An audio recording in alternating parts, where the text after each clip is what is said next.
Hi everyone, welcome to the Transitions Collective. I'm Mary Clavier, and this week I'm bringing you an interview with Kathryn Cornelius of Whole Human Alchemy and Consulting. Kathryn's going to dig into what it really means to be living whole humanly and how we can connect better to ourselves, to understand ourselves and bring that forward and have it show up also in our business. You're in for a real treat. She even gets into a live exercise, and I found it extremely beneficial. So I hope you enjoy. Hi, Kathryn. Welcome to the show. Hi, thank you so much for having me. I really appreciate it. Yeah, I'm so excited to have you. It's gonna be great. We're gonna be talking about so many cool things. Okay, so we'll jump right in. First, I'd like to ask you and have our audience get to know you a little bit better. Can you tell us a little bit about yourself? Yeah, so I left my corporate job. I was in IT the last 7 years. We're in strategy management consulting, but all in all, about 20 years. I left in October of 2017 and have been full time with my venture since. And it's my second entrepreneurial venture. I had a web development company on the side of my day job and my career as an artist. Many years ago when I was living in Washington, D.C. So I lived in D.C. after college for about 13 years, did my graduate studies at Georgetown, and moved to New York City about 5.5 years ago. And yeah, have been really enjoying this process of, yeah, really being who I want to be when I grow up. Yeah, it's incredible, isn't it? Well, happy anniversary, a little bit delayed for your 1 year, because that's pretty amazing.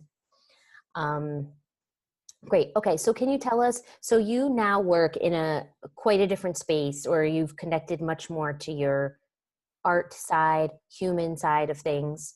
Can you tell us a little bit about, and especially from IT, how you found yourself going from something so technical to really going to something so much more spiritual or like humanly connected?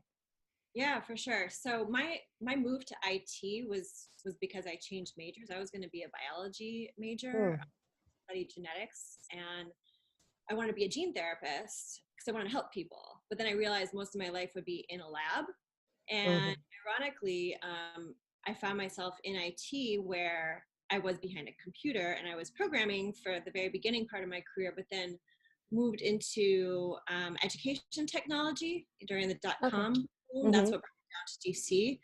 And various iterations from there, I realized the through line for both my day job as a IT person in various roles, like every role of the app dev lifecycle, and then my interest in the art I was making, which was interactive experience design performance Hmm. art, was all about human connection and about trying to get people to see things in a different way, to transform how they think about themselves, how they think about the world. And so I was one of those early adopters of user experience before user Yeah. experience really had that language around it. And was problematizing those ideas in the various IT roles I had without understanding that that was actually it was becoming a thing. And so yeah, the through line with everything has always been about what is the human experience and what is our potential to create it in a certain way. And being in corporate and understanding through visceral experience how much that environment required a separation of myself from my body, from my emotions, from my soul, which that didn't come in the conversation until about a good decade or so into that realm. Um, it really, I just knew there was something there, and I didn't really know how to bring it forward in a field that really wasn't ready for it. And I kept finding myself in different companies, and even the clients I had as a strategy management consultant. It's like, yeah, we want to do things like design thinking, but can we skip over the empathy part? because that's messy, right? Yes. Oh my So, goodness. That's the first thing they want to do. Yes. right. Yes. Let's figure out how to codify this empathy thing. We'll just push a few buttons and we're done with it, right? No, it's messy, and that's that's where the gold is really. Yeah. So exactly. And that's the part, yeah, the most important part, and people skip over it. So what would you say? So my audience is going through transitions of sorts, either they're transitioning out of corporate and working through that transition now, or they're transitioning through scaling of their business. But when you have that inner conflict, I know actually for me, this has been a very big thing. I left my corporate job last year and I started consulting, and then you almost kind of feel like you get sucked back into things, and then you're dealing with that conflict all over again. So how do you work through some of that to connect yourself with your true being? Yeah, that's a great question, and one that I myself am also going through. So I Hmm. actually, even though you were so generous to ask me to do this interview months ago, I chose to do it now because I'm in the middle of that. I'm in the middle of my like pivot number 3, I guess I would say, Awesome. in my like 15-month or so journey. Mm-hmm. And yeah, I did that whole thing. Like I went literally from I turned in a a proposal for a managing partner on my last day at my former job, Gartner. And then the next day, I went into Seth Godin's Alt MBA program for a month, which was wonderful. And it Oh, helped my brain think that I was being productive and getting some things done. I was going to do this entrepreneur thing and make a business, and it was going to be fantastic. And then right after that, I went into advanced yoga nidra teacher training. So it was like boom, boom, boom.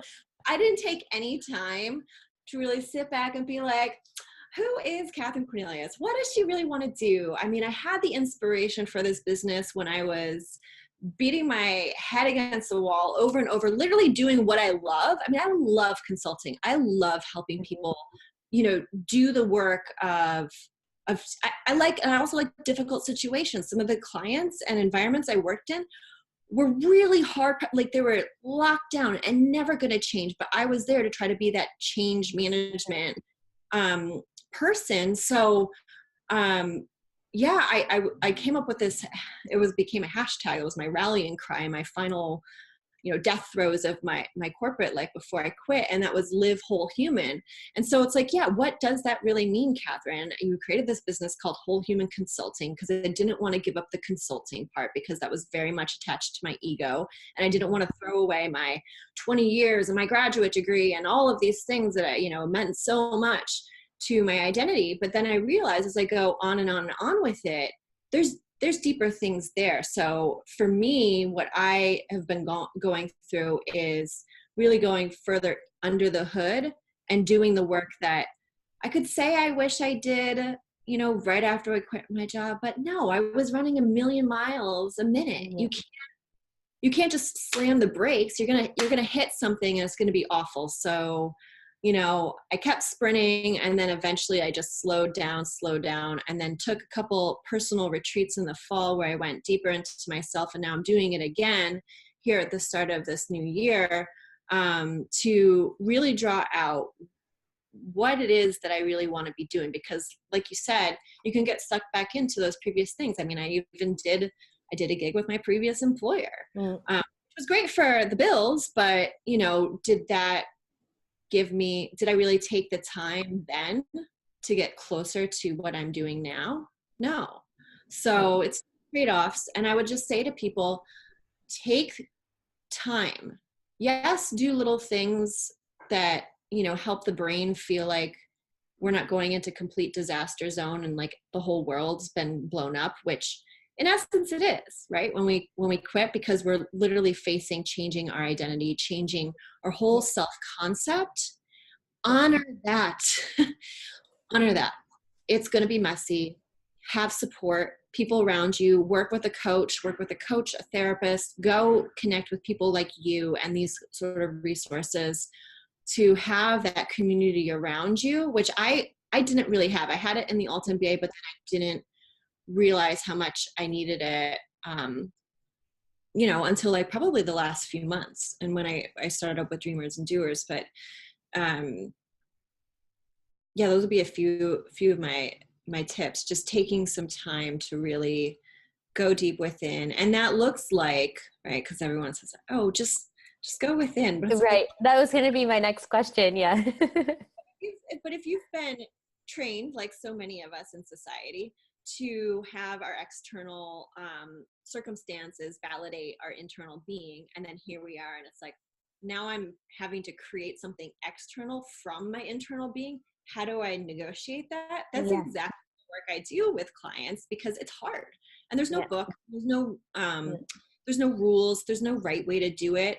But what I have found is it's actually, and this is what I teach people, it's really actually getting into your body and feeling the experience that you're having, going through those emotions, and then being able to sit with the mind in a way that you can start to listen in to your own voice, which may be very, very buried and seem very quiet, but it's there, and it's been saying stuff to you all along. Otherwise you wouldn't have left your job, right?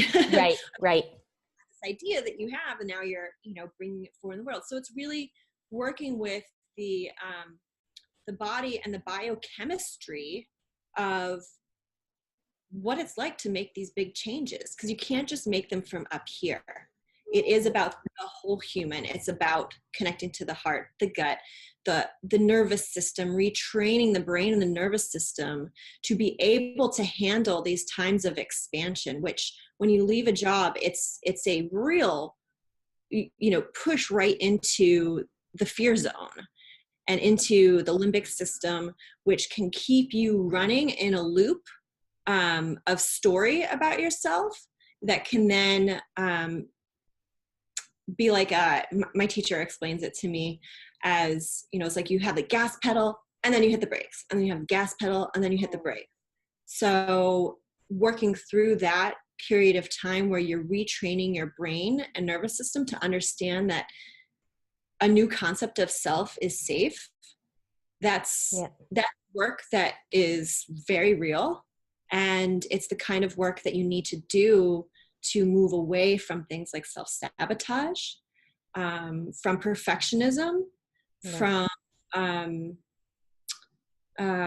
creating things that aren't authentically you, and you know it, but you still feel like you have to do something. You have to make an Instagram post. You have to go to this networking thing when maybe that's actually not in alignment for you.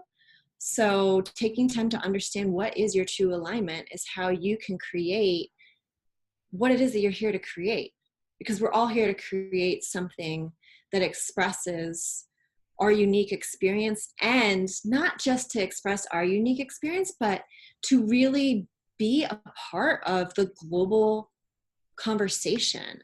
And if there's anyone who is in a position of creating a business or starting a business or running a business or thinking,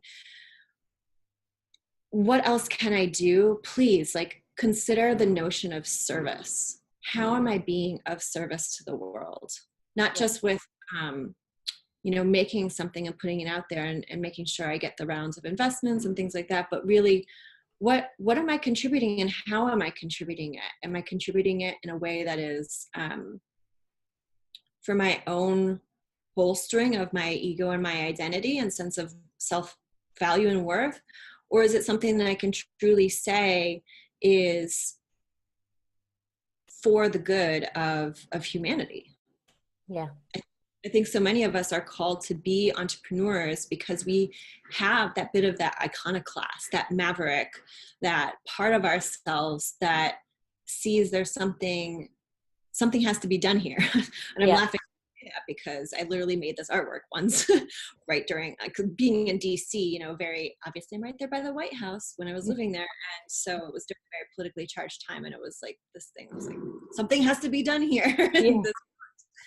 So we all could be making these contributions to the greater society and humanity, especially as women. We're so well suited for this because we a natural biology and energetic system that supports us, you know, having the families, having the babies, having the careers, having the creative expression, having the innate sense to connect, the innate sense to include empathy and to nurture through what it is that we create. So being someone who was in corporate for so long and also had an upbringing where it really encouraged dissociation from my body, I will tell you the most powerful thing we can do is take time when you leave to really connect with your body and not just check off your list that you went to yoga class today, but find some teacher, find some program, some guide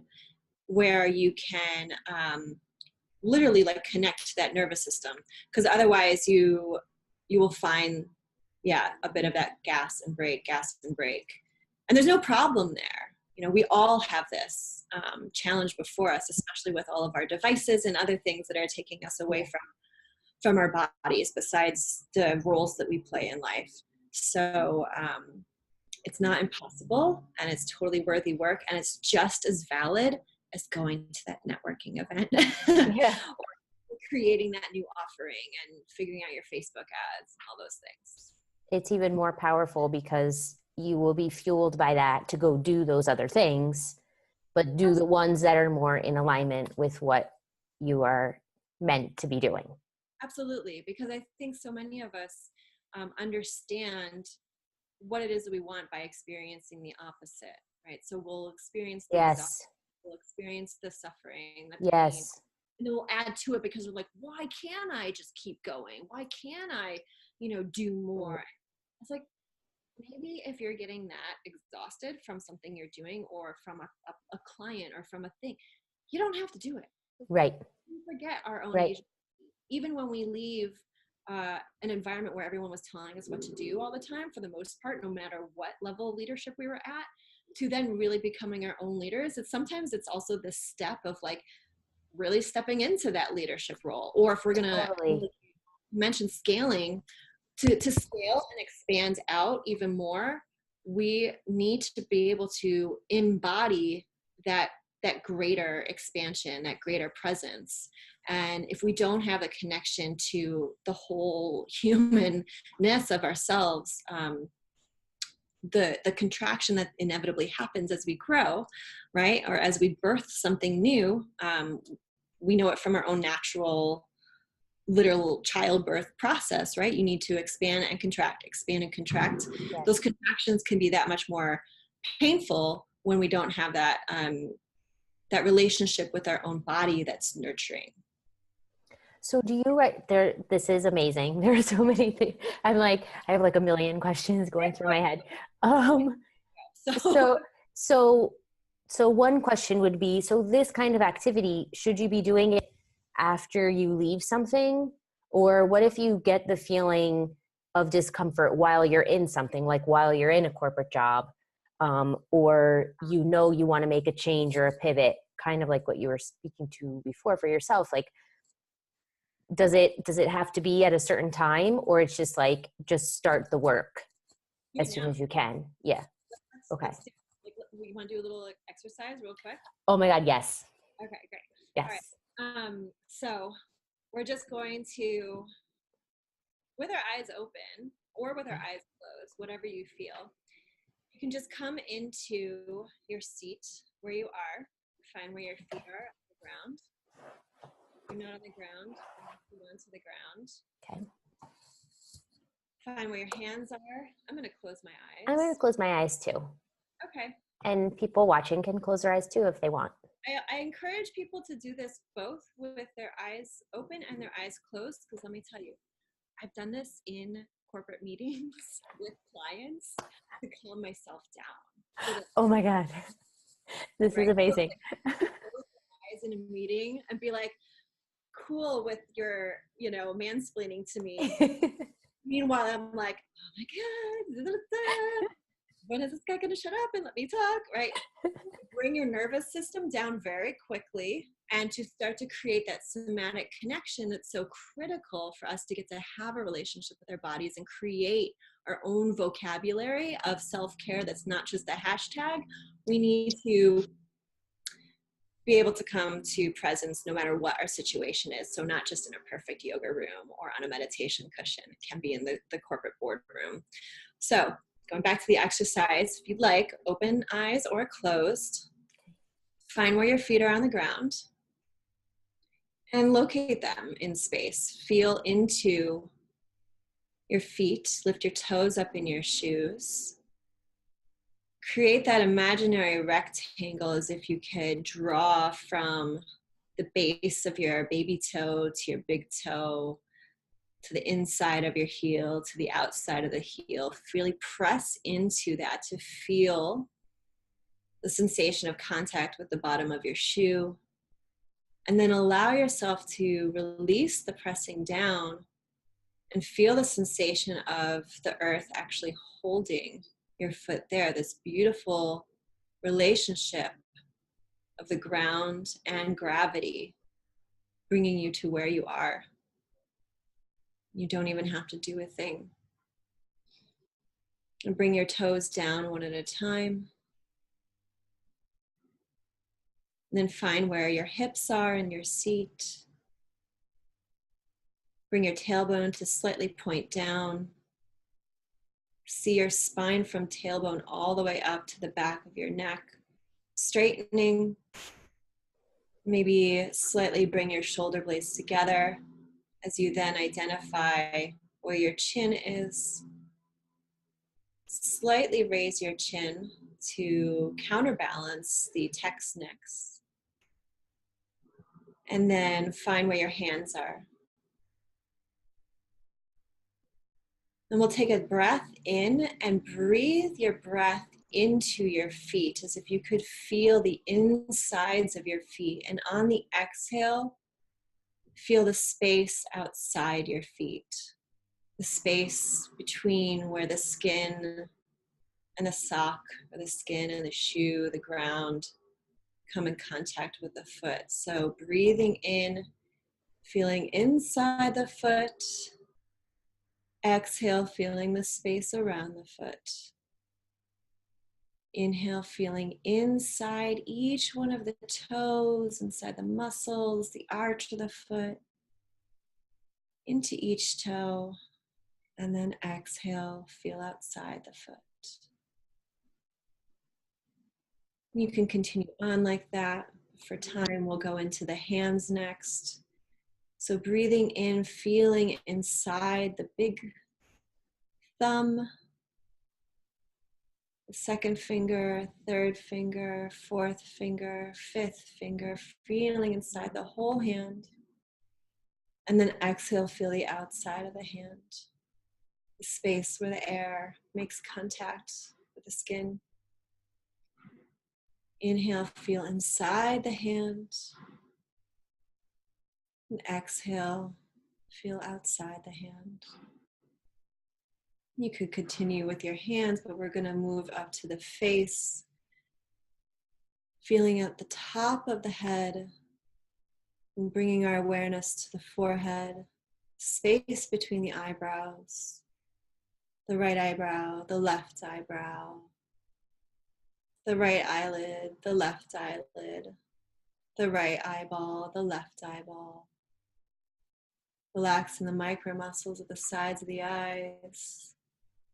Feeling the right nostril, the left nostril, the upper lip, the roof of the mouth, tongue, lower lip, and chin. And then taking a breath in and breathing into the belly. And then letting go of the breath, feeling the belly fall.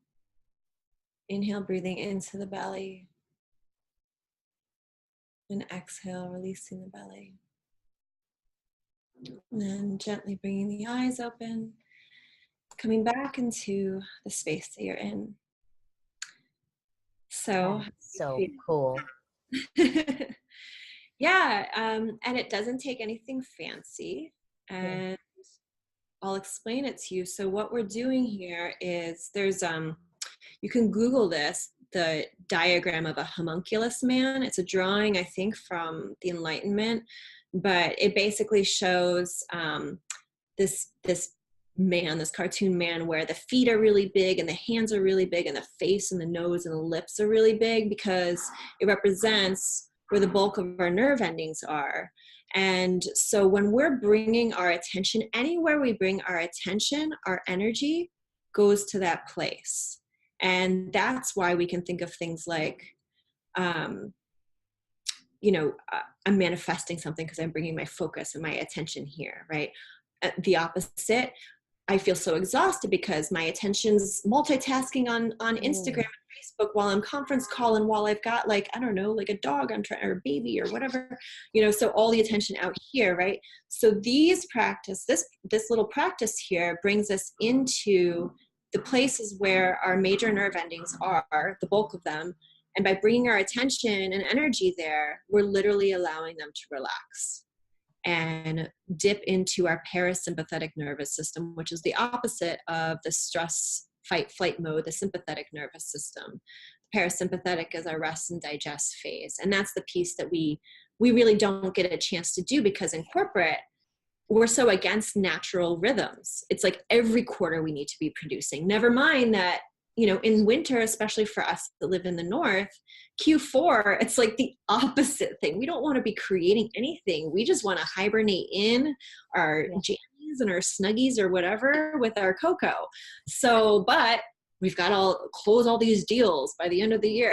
Yeah. I remember this client I had in government of Canada, and it was great because we had this amazing project for a couple months, and then at the end the managing partner was really like, all right, let's do phase 2, let's close this deal. And the woman who was in leadership, she was like, we're gonna do what we call here pause and reflect. And I was like, oh, I love you, thank you. This person really needed to hear this. And I was like, yeah, sorry, so we need to pause and reflect. And so when we pause and reflect, going into our feet, going into our hands, going into our lips, our eyes, we are activating that part of our body that naturally kicks in that system. Another good trick that we ended on is just breathing into the belly activates our parasympathetic nervous system, because we have the vagal vagus nerve there, which then controls all of our emotional response to the stimulus around us. So if we're sending our breath down there, we're allowing it to send signals to the brain that say, actually, no, we're relaxed because we've got all the nourishment we need. We're nourishing ourselves by bringing that attention, the breath, the focus of the mind to that place. And the stomach is also where our willpower is, and it's the seat of our intuition. So the more we can connect with relaxing from that part of our body, from that part of our system, that's another way that we can start to really tune into our own voice to create a business that is aligned with ourselves, make decisions on a moment by moment basis that are in more alignment. So no, maybe it's not going to, like I keep saying, these networking events. You can tell I'm not really a big fan of them. I have to have a very clear. You're clear. You've done your work on that. But yeah, so I hope that was helpful. So yes, extremely. Actually, I never thought about when you said like between the fingers, like in the air against the skin, like stuff like that. I've never even thought of before. So when you were saying it, I was like, oh, wow. Yeah. Make it a practice, like, and this is what I would recommend to people, if they want to try some kind of practice that isn't, a lot of, I also teach meditation in corporate settings, and my favorite kind of meditation to teach is a somatic-based meditation, which is what we essentially just did. So rather than going right to the breath and then freaking out because the mind is running all over the place, going into the body and then feeling sensation in the body is how we start to create that reconnection to the body, to the somatic, to the felt experience, because our first line of understanding what's happening in the world is through our sensory system. So it's the basics, it's touch, it's smell, it's temperature, and being able to bring that awareness to the feet and the hands helps us make that somatic connection. And then from there we can start to feel more of our feelings, which also can get locked out of us through the ways we regiment our body Yeah, environments. I think so. Yeah, like burying things or from so long. The way I think of it sometimes, especially with corporate, it's like if you've been in corporate a long time and you have this voice trying to like fight and get out of you, you know, the more you like try to bury those feelings, like it's just the more work you have to do later. you know. Yeah, and it doesn't have to be. I think I had for a long time when I first started this business, whatever it is that I'm doing here. I like to say it like that because then it leaves a Yeah. lot of space for Yeah, things. that's awesome. Yeah. Um, but it was a real reckoning that I wouldn't necessarily know everything, and that's okay. And allowing that space to be there, I think was really important. And I have been really saying to myself, I'm going to make this work. So I'm going to do this like soul work, right? And it was just that word was triggering for me. I was like, Mm, so sometimes you might need to change your vocabulary mm, with how you that's a think good about one too. it too, because yeah, if you're like, I'm an entrepreneur now, I'm going to read all the entrepreneur books, I'm going to subscribe to all the entrepreneur things. And it can actually cause, again, like this external pressure that you're just reproducing exactly what you came from. Right. Right. I did that. Yeah. I'm like unpacking from that too. I So did that too. yeah, I'm in the middle of that, I think. yeah. Yeah. It's a journey. That's why it's the Transitions Collective, because you're always going through a transition. That's right. Yeah. It's true. Um, okay, just one more follow-up question on our cool little activity. So is this something like I could do before bed or something? Like Oh, when do you yeah. my, um, the 2 a.m., the 3 a.m. wake up call. That's either like you go to the bathroom and then you're Yeah. like, your mind is going. Yeah, totally awake. Okay. Breathe into the feet, breathe into the hands. I didn't get very elaborate.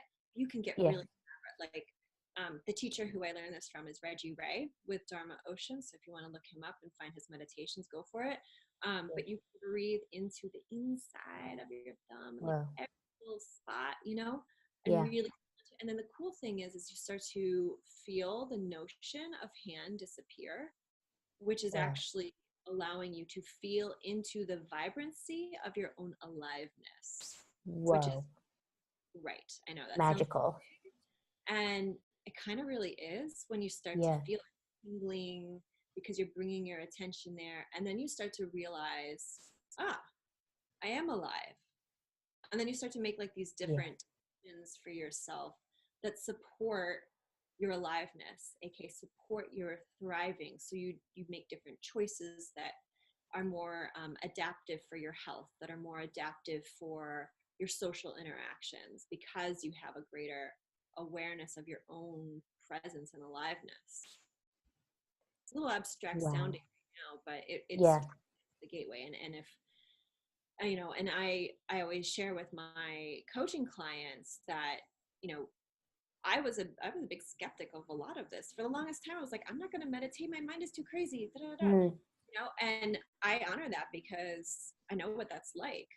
But once you really just try the thing that you're resisting, right? We know Mm. this resistance that we come in contact with, especially as we're starting something new.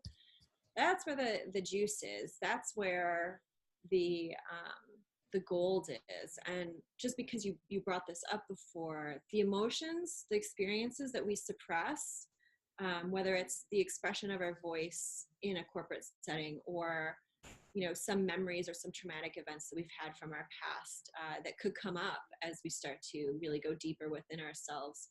um, on the other side of all of that, and this is why I've called my company now, instead of just Whole Human Consulting, Whole Human Alchemy, because alchemy is the better word that really captures this transition, Mm. uh, to make the transition from wound or pain or repressed memory into really the gold, the gem, the alchemists. That's what they did. They took forms of matter and transmuted them into gold. And so each one of those emotions that we might be scared to tap into, they really are sources of power, because when we can hold them and allow them to be as they are, they will soften and they will reveal to us something about ourselves that we maybe didn't even know. And often it's a gift. It usually is a gift. Yeah. And that is very empowering. And I've seen, with different clients, with my own self, just how confidence building that is. Because if you can go to those places in yourself that you're so scared to, and you can go through that resistance, there isn't anything you can't do, really. And the noise out here, it just becomes okay, and then you really develop what we hear languaged. If anyone's familiar with different meditation practice, like that witness mind, where you can witness what's going on here, and then have your own internal compass decide, am I going to have to respond to this or not? Maybe my response is no response. Mm-hmm. Again, you're like managing your energy with a sense of mastery over yourself in relationship to others, because you've built these experiences for yourself that allow you to feel into your own strength. Managing energy has been a huge thing for me this year, in trying to figure out and understand myself, and like my triggers, and paying attention to where I'm putting my energy. I completely related to what you said before about your focus on all these different things, and that's been a big thing for me. Yeah, I'm curious, like, what have you been doing that has helped you kind of make those decisions in the moment? Well, it's kind of trial and error, but I've been doing first a coach that I've used, Spirit Lady Pat. She's so cool. That's my nickname for her. Her name really is Pat. She told me to look at my day in terms of energy dollars. You have a certain number of energy dollars that you can spend in the day, and where are you putting those dollars, and where are you spending them? So then it gets me thinking. It's an easy correlation for me then to think about, like, okay, what am I doing right now, and is this how I need to be spending my energy? And then there's like quotes like if it's I'm going to totally butcher it, but about like 5 minutes, if it's not going to matter in 5 years or something, then don't spend more than 5 minutes on it. Cause I have a tendency to go into details and then overanalyze very little things. And that's not a good use of my energy dollars either. So kind of the awareness of those things has been like my first step almost. Yeah, that's great. Awareness, key. And it's so funny because we can get so trained, again, like in these corporations that we work for, these institutions, to just be reactive. So to become truly responsive, we learn that through our meditation practice. We learn that through our off the cushion life meditation practice, bringing that presence and awareness to that moment, and then choosing, is this in alignment for where I'm really trying to go, or what I'm trying to build, or what's going to be nourishing for me right now, or nourishing for my client, and what is the investment I want to make. I love that you have that vocabulary too. That's one of the things that I teach in my Design a Whole Human Life workshop, which is about this wheel. We only have so many areas of our life and so much energy that we want to invest in different phases and seasons and such. So to design your life around what those investments are, and being able to tap into the somatics to make those decisions about those investments. Yeah, it's been huge for me. The awareness, and I'm following also, I listen to Brooke Castillo, the life coach school. She has a great podcast. I really enjoy it. And she talks about the emotions. I'm going to mess this up too, but how emotions and thoughts and reactions, like emotions trigger reactions, then trigger your actions of what you put out. So I try to like observe things. I think it's that witness type thing too.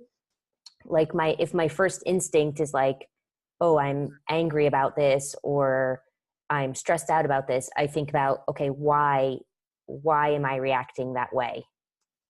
And then try to work through it from that, so that I don't give it more meaning than maybe it should have, Right. Right. Yeah.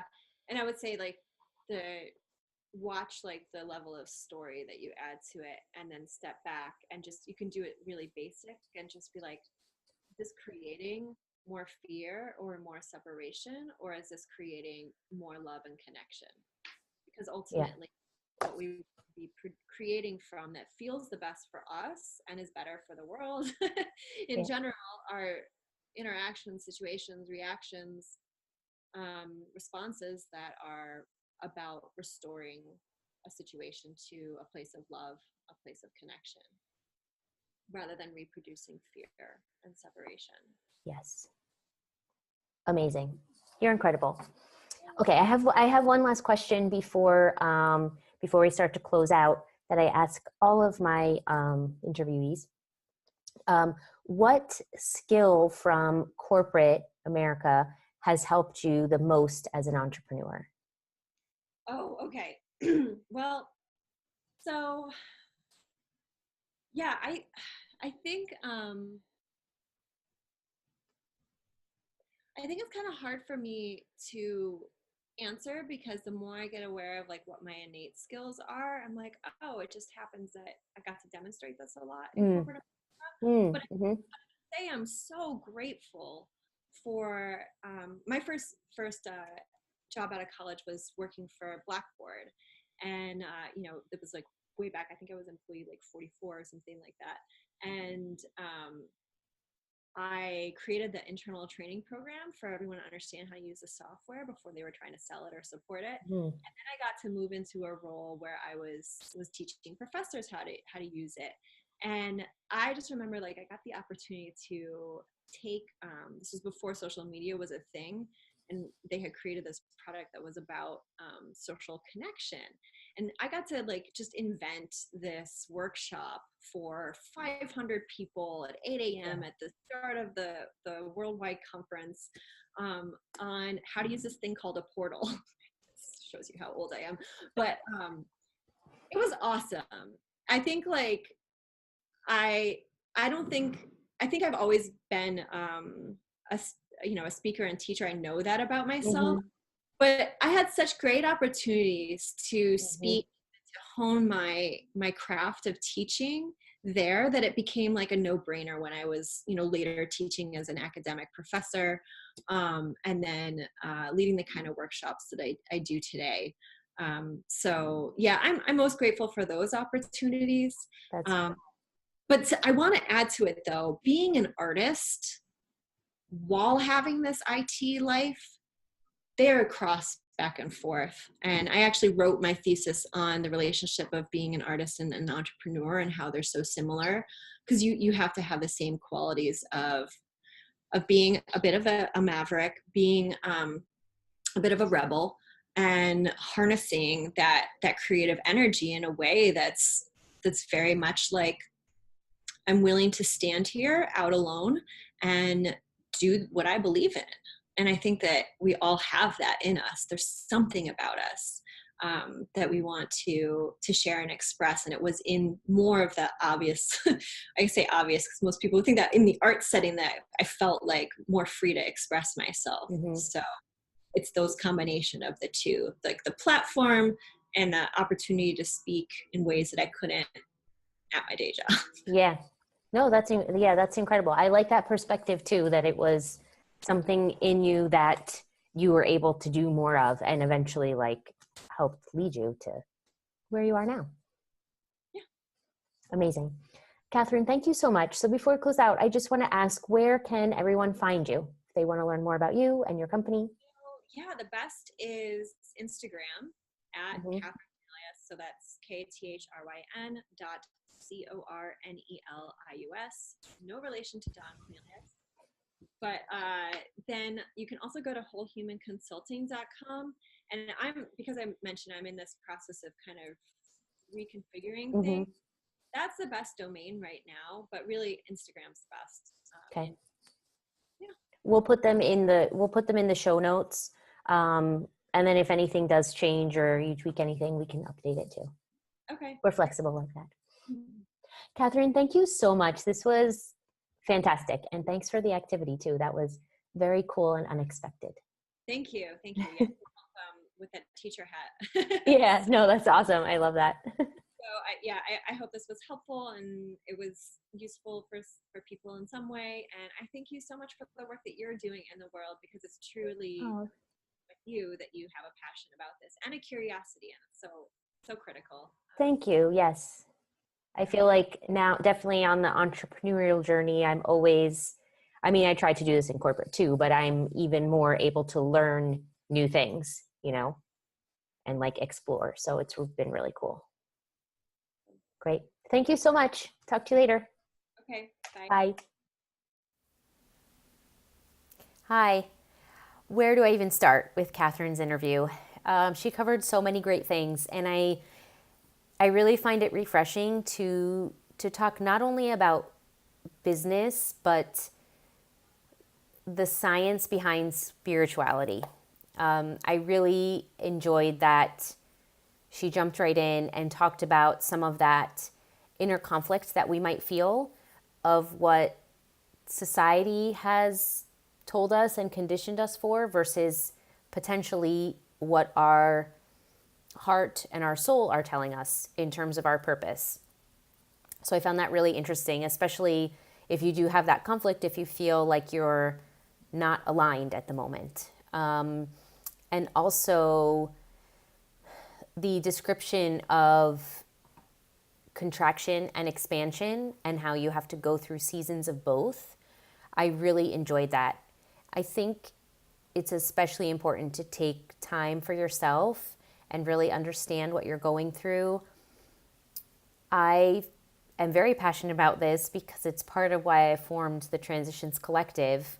I think there are so many transitions that we go through in life between the roles that we play for other people and our businesses, and trying to align ourselves to what internally feels correct for us and feels good and right. So I really like everything that she spoke to around that and how we can do things to listen to ourselves and do some of that self-work to get ourselves to the next point where we want to be, and really listening to our bodies. I think that's extremely important and something that I brushed off for a long time. And I'm finding that mixing in that spirituality and kind of some of that, the stuff that's harder to describe, along with the business side of things and the very tactical type of work that we also have to do to have our business running. I'm finding the combination of the two very powerful and interesting. So if you're in a similar situation, I'd love to hear all about it. And you can follow Kathryn online. We'll have links in the show notes, and she's at Kathryn.Cornelius on Instagram. If you want to hear more about the Transitions Collective and join our membership community, please go to thetransitionscollective.com/community. You can find out more there. I'd really love to know what you think about this episode. I'm putting myself out there with talking more in the realms of spirituality and things that aren't as concrete and easy to grasp. So I'd love to know what you think and if it's helpful to you, and also what you're going through and what you'd like to see more of. So please feel free to reach out. I'm at Mary@thetransitionscollective.com. Thanks for watching, and until next time, bye.